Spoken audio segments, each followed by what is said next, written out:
siapkan hatiku Tuhan untuk dengar firman-Mu. Ku siapkan hatiku Tuhan untuk dengar firman-Mu. Selamat malam saudara-saudaraku sekalian yang diberkati Tuhan. Kita jumpa lagi dalam pembacaan Alkitab kita pada malam hari ini. Sebelum kita membacakan kebenaran firman Tuhan, kita satu dalam doa. Kami bersyukur dan berterima kasih Tuhan atas kasih dan anugerah bagi kami. Hingga malam hari ini kami boleh melanjutkan pembacaan Alkitab kita Tuhan. Kami percaya Tuhan hadir dalam pembacaan kita pada malam hari ini. Tuntun kami semua Tuhan, agar kami dapat mengerti akan isi hati-Mu. Kami rindu Tuhan untuk mendengar kebenaran firman-Mu. Untuk itu Roh Kudus, siapkan kami semua agar hati dan pikiran kami tertuju dan fokus kepadamu. Dalam nama Tuhan kami Yesus Kristus, kami sudah berdoa dan mengucap syukur kepada Bapa di surga. Amin. Ibu Bapak dan saudara-saudara sekalian, pembacaan kita pada malam hari ini kita akan lanjutkan dari 1 Samuel 16 ayat pertama hingga sampai ayatnya yang ke-13 yang berkata demikian. Daud diurapi menjadi raja. Berfirmanlah Tuhan kepada Samuel, berapa lama lagi engkau berduka cita karena Saul? Bukankah ia telah kutolak sebagai raja atas Israel? Isilah tabung tandukmu dengan minyak dan pergilah. Aku mengutus engkau kepada Isai, orang Betlehem itu. Sebab di antara anak-anaknya telah kupilih seorang raja bagiku. Tetapi Samuel berkata, bagaimana mungkin aku pergi? Jika Saul mendengarnya, ia akan membunuh aku. Firman Tuhan, bawalah seekor lembu muda dan katakan, aku datang untuk mempersembahkan korban kepada Tuhan. Kemudian undanglah Isai ke upacara pengorbanan itu. Lalu akan memberitahukan kepadamu apa yang harus kau perbuat. Urapilah bagiku orang yang akan kusebut kepadamu. Samuel berbuat seperti yang difirmankan Tuhan. Dan tibalah ia di kota Betlehem. Para tua-tua di kota itu datang mendapatkannya dengan gemetar dan berkata, adakah kedatanganmu ini membawa selamat? Jawabnya, ya benar. Aku datang untuk mempersembahkan korban kepada Tuhan. Kuduskanlah dirimu dan datanglah dengan daku ke upacara pengorbanan itu. Kemudian ia menguduskan Isai dan anak-anaknya yang laki-laki dan mengundang mereka ke upacara pengorbanan itu.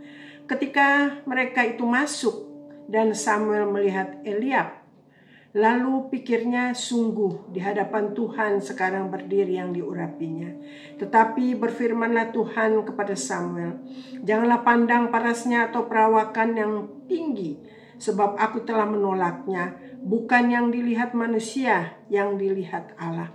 Manusia melihat apa yang di depan mata, tetapi Tuhan melihat hati. Lalu Isai memanggil Abinadab dan menyuruhnya lewat di depan Samuel. Tetapi Samuel berkata, orang ini pun tidak dipilih Tuhan. Kemudian Isai menyuruh Syama lewat, tetapi Samuel berkata, orang ini pun tidak dipilih Tuhan. Demikianlah Isai menyuruh ke-7 anaknya lewat di depan Samuel, tetapi Samuel berkata kepada Isai, semuanya ini tidak dipilih Tuhan. Lalu Samuel berkata kepada Isai, inikah anak kamu semuanya?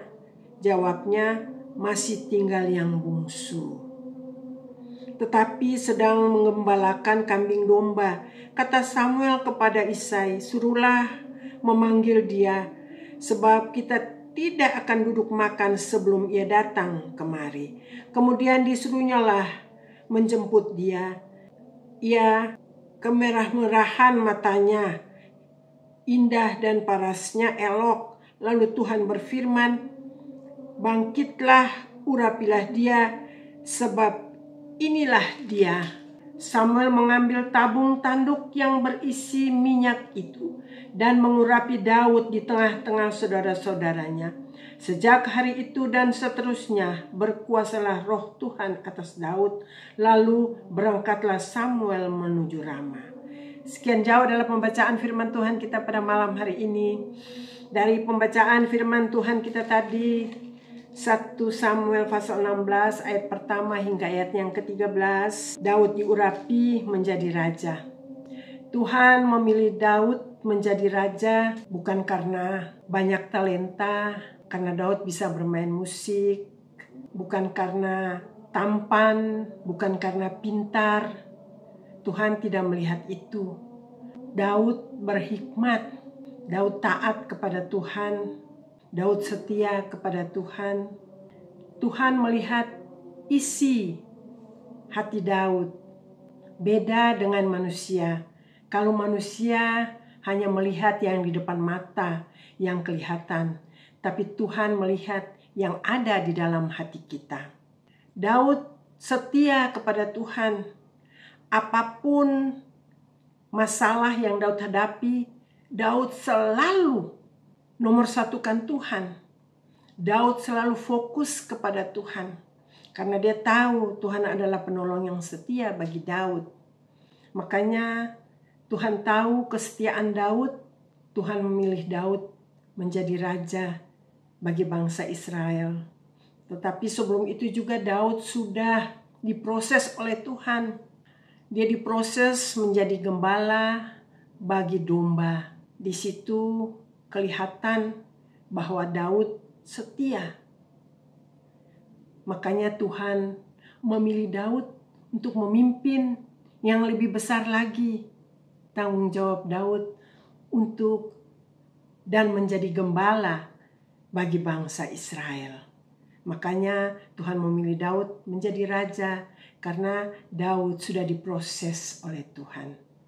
Bagaimana dengan ibu bapa dan kita semua? Kita juga selalu diperhadapkan dengan banyak masalah, tapi kita harus memilih yang tepat. Karena masalah, problem, itulah Tuhan sedang menguji kita. Apakah kita tetap setia mengikuti Yesus?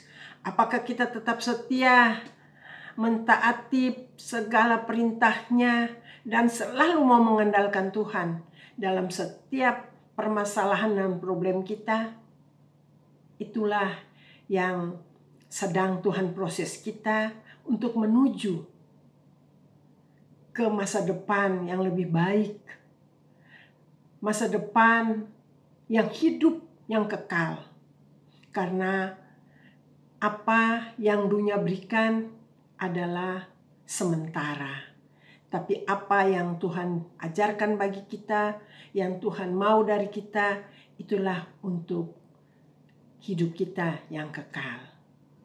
Biarlah firman Tuhan yang singkat ini selalu mau mengajar kita bahwa pergumulan kita, permasalahan kita, janganlah kita cepat putus asa, tetapi kita selalu bersandar kepada Tuhan. Kita mau nomor satukan Tuhan dalam hidup kita. Kita mau mengandalkan Dia, karena Dialah tempat untuk kita mengadu, tempat untuk kita memohon, tempat untuk kita meminta. Tuhan adalah setia. Dia tetap mendengar akan kita. Tetapi kita juga harus setia kepada Tuhan. Mau menyenangkan hati Tuhan dengan perbuatan-perbuatan kita yang baik dan benar. Bukan cuma baik saja ya Bapak Ibu dan saudara-saudara sekalian, tapi yang benar itulah yang dituntut Tuhan. Bahwa hidup yang benar di hadapan Tuhan membawa kita kepada hidup yang kekal. Amin. Kita satu dalam doa. Bapa, kami berterima kasih Tuhan untuk firman yang boleh kami baca pada malam hari ini. Biarlah firman ini mau selalu mengingatkan kita, mengajarkan kita bahwa Tuhan adalah satu-satunya jalan kebenaran dan hidup. Untuk itu Tuhan, Tolong kami rindu terus mau melekat dan setia kepadamu, agar hidup kami mau dipimpin oleh Roh-Mu yang kudus. Biar hidup kami selalu mengandalkan Tuhan. Terima kasih Bapa, terima kasih Tuhan Yesus. Kami boleh menghadapi pergumulan-pergumulan kami, tapi kami percaya Tuhanlah penolong kami yang setia. Untuk itu Tuhan, kami serahkan seluruh hidup kami ke dalam tangan kasih Tuhan.